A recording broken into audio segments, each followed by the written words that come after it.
Buongiorno, ben ritrovati in un appuntamento con l'informazione di Telefriuli. Restano ancora basse le prenotazioni tra gli under 70, mentre sono in 50.000 gli anziani che non si sono ancora vaccinati. Tutti i dati in questo servizio d'apertura. A una settimana dall'inizio delle prenotazioni, solo un over 40 su 2, quindi 85.000 su una platea di 172.000 residenti, ha aderito alla campagna vaccinale, ma non va meglio nelle fasce d'età più a rischio. Tra gli over 50 l'adesione è stata del 62% e tra i 60 e i 69 anni, quella che è stata colpita in particolare dalla terza ondata, è stata del 69%, quindi ancora lontana dall'immunità di gregge che garantirebbe tranquillità a tutta la popolazione. Il tema delle basse percentuali di adesione preoccupa il Palazzo della Regione, a tal punto che il vicepresidente Riccardi, interpellato dalla nostra redazione, lancia l'ennesimo appello a vaccinarsi ed è pronto a studiare nuove iniziative sullo stile di Villa Vanin e nuovi hub delocalizzati per raggiungere maggiormente la popolazione.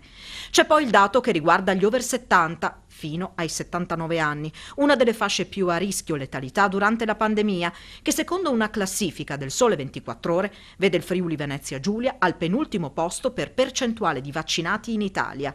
Il 71% ha ricevuto almeno una dose, ma solo il 17,6% ha completato il ciclo vaccinale. Quasi il 30% quindi non è stato ancora sottoposto ad alcuna profilassi. Tradotto in numero, circa 40.000 persone.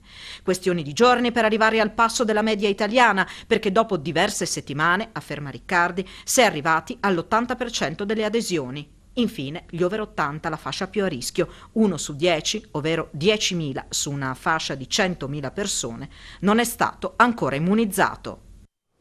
E vediamo i dati dei contagi nella giornata di ieri, dove non si sono registrati decessi. Ieri in Friuli Venezia Giulia su 3.908 tamponi molecolari sono stati rilevati 34 nuovi contagi con una percentuale di positività dello 0,87%.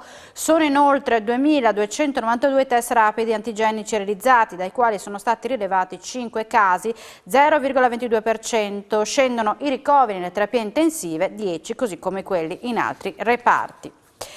Una serie di misure che agevolano l'accesso al credito delle imprese contenuta nelle modifiche al regolamento su FRIE Fondo per lo Sviluppo approvato dalla Giunta regionale su proposta dall'assessore alle attività produttive e al turismo Sergio Emidio Bini. Si tratta di integrazioni che amplificano la portata dei benefici alle imprese sulla scia della riforma sviluppo impresa. La principale novità riguarda la possibilità per le imprese di ottenere oltre al prestito a tasso agevolato anche una contribuzione integrativa a fondo perduto per l'abbattimento dei relativi oneri finanziari. Non appena entrate in vigore le modifiche regolamentari, le banche operanti in Friuli Venezia Giulia potranno convenzionarsi con la Regione per dare attuazione alle novità introdotte e consentire così alle imprese di rivolgersi ai loro sportelli per richiedere nuove agevolazioni. Partecipando ad apposito bando potranno convenzionarsi con la Regione anche le società di leasing e gli operatori di microcredito. E sul decreto sostegni bis è intervenuto l'onorevole Moschioni, in particolare sulla norma a favore delle imprese. Gli imprenditori che ne avranno la necessità potranno ricorrere alla proroga della moratoria senza timore di ripercussioni negative. Ascoltiamolo. Un applauso al Presidente del Consiglio, ma a tutto il Consiglio dei Ministri, perché hanno recepito la mia proposta di togliere quella clausola dove le imprese in questo momento di difficoltà avrebbero dovuto autocertificare che sono in difficoltà. In questo momento ci sono tante imprese, parlo del mio territorio perché vivo la realtà del Triangolo della Seta, ci sono tante imprese che hanno liquidità grazie alla proroga dei mutui e dei leasing che hanno avuto la possibilità dall'anno scorso. Non recependo questa cosa si rischiava di mettere in difficoltà tantissime imprese, non solo del mio territorio, ma a livello regionale, ma soprattutto a livello nazionale, perché noi siamo lì per cercare di essere vicino come Lega, di essere vicino alle imprese, di essere vicini alle partite IVA, che sono quelle il fulcro dell'economia del nostro piccolo grande Stato. Domani il sindaco di Gorizia, Rodolfo Ziberna, e il vice di Nova Gorizia saranno a Roma dal Presidente della Repubblica Mattarella, un incontro programmato in vista dell'evento del 2025 che vedrà la città capitale europea della cultura.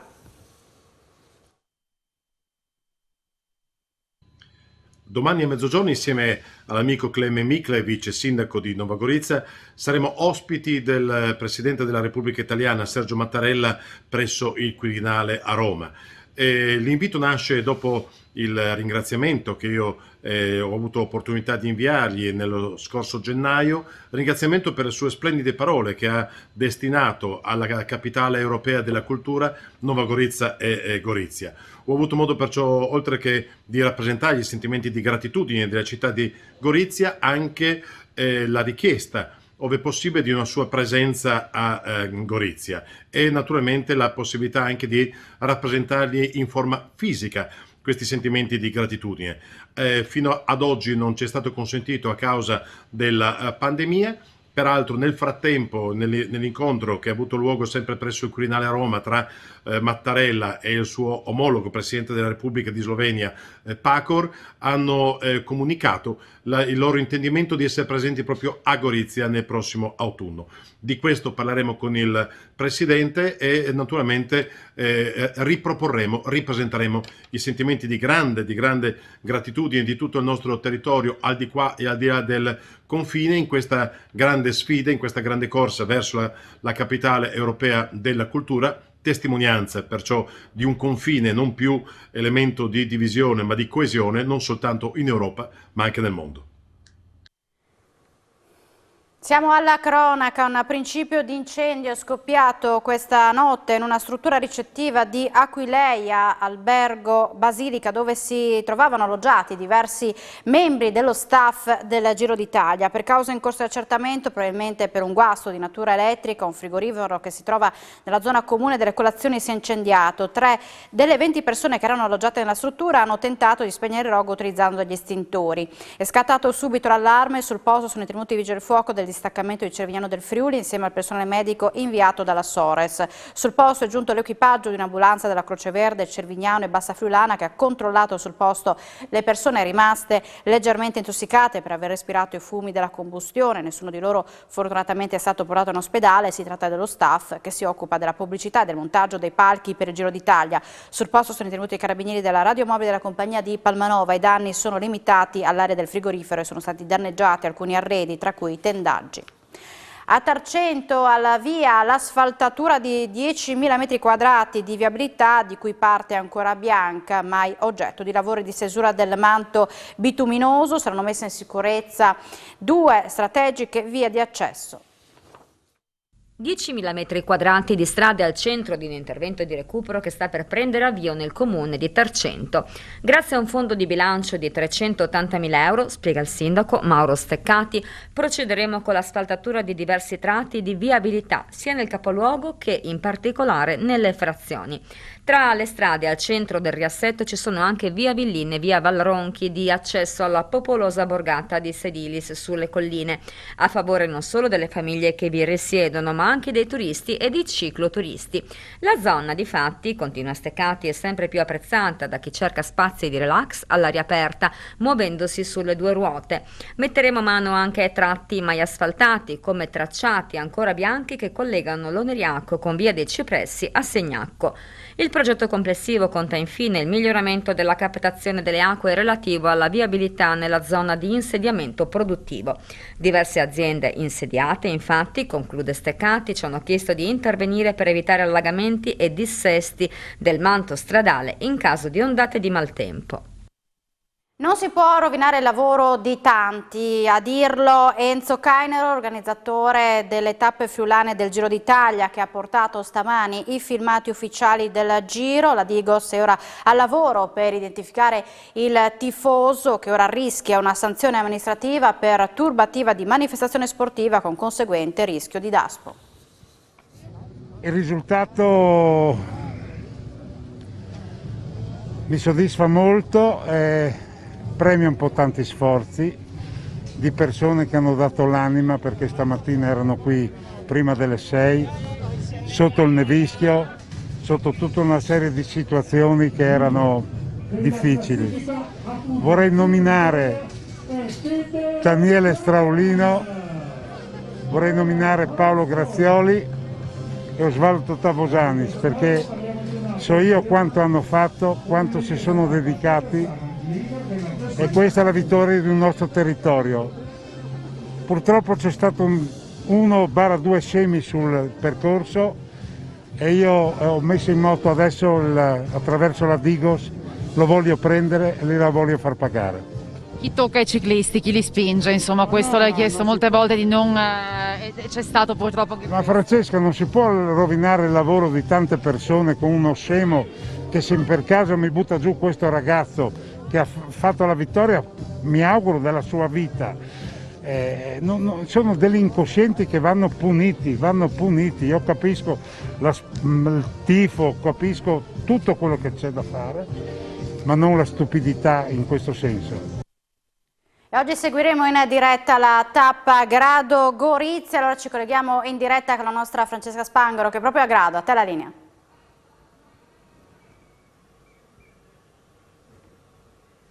Buongiorno da Gorizia, buongiorno da Grado, buongiorno Alexis, pensiamo già all'arrivo di questa tappa, la 15ª tappa del Giro d'Italia, Grado Gorizia appunto dopo lo Zoncolan, lo spettacolo di una tappa tiratissima per la quale si prepara Davide Cimolai, ne parlavano poco fa, si è presentata la sua squadra, ieri il saluto a Caneva, la sua compagna che aspetta un bimbo, la carica ancora maggiore perché questa tappa Enzo Cagnolo l'aveva pensata per lui e per Alessandro De Marchi, quindi un pensiero va anche a lui. Allora è quasi tutto pronto. Buongiorno Presidente Federica, ci fa? Siamo in diretta a questo punto, solo un saluto, la becchiamo al volo. Sì. È il giorno di Grado con il sole, ha detto Enzo Cagnolo ancora meglio, l'isola del sole non poteva tradire. Esatto, no, poi sono contento perché poi le riprese che verranno fatte saranno spettacolari, no? E quindi sono molto contento, sì, e sono orgoglioso che tutto il mondo possa vedere quanto è bello il Friuli Venezia Giulia. E venendo da qua, insomma, la gente mi sembra rispondere, vedendo la strada che ha fatto, insomma, c'è uno spettacolo bellissimo sulle strade, il giro della gente. No, è quello, ma il giro è questo, cioè il bello di questo sport e del Giro d'Italia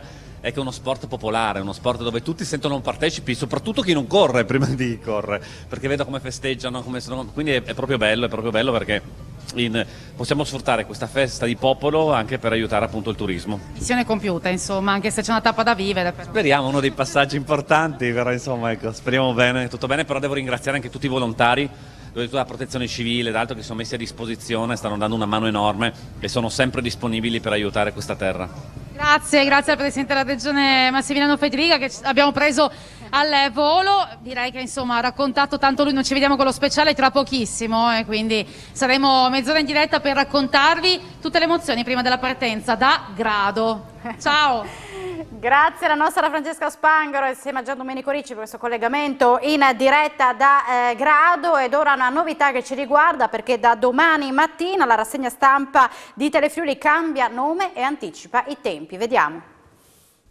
Novità in vista per la rassegna stampa di Telefriuli che da lunedì 24 maggio cambia nome e anticipa i tempi. L'appuntamento quotidiano in diretta dal lunedì al venerdì con le notizie della giornata sarà trasmesso a partire dalle 6:30 del mattino. News, cappuccino e brioche sarà condotta dal giornalista Roberto Mattiussi che ci guiderà nella lettura dei quotidiani locali con uno sguardo anche alla stampa nazionale per analizzare i principali fatti del giorno. Spazio anche all'interazione con i telespettatori. Sarà un piacere iniziare la giornata in compagnia dei tanti telespettatori di Telefriuli. La più grande e importante novità, l'interazione, la possibilità quindi che cosa? Di scriverci, interagire ma soprattutto anche fare domande, quelle che sono le curiosità oppure quelle che volete magari siano le risposte che volete sentire proprio live in diretta pochi secondi dopo. Ci sarà proprio un numero in sovraimpressione durante la durata di tutta la trasmissione che passeremo proprio insieme tra news e proprio informazione, anche un caffè assieme, poi proprio la soluzione e quelle risposte alle domande che creeranno l'interazione, commenti, considerazioni proprio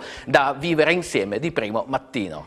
Confermate poi le rubriche in onda a partire dalle 7:30, le news della notte del primo mattino a cura di Paola Treppo, le previsioni del traffico di Infoblu, il meteo di Antonino Renda e l'oroscopo in collaborazione con Radio.0. La trasmissione sarà proposta in replica alle 8:30. Per la colazione organizzatevi voi, alle news ci pensa Telefriuli.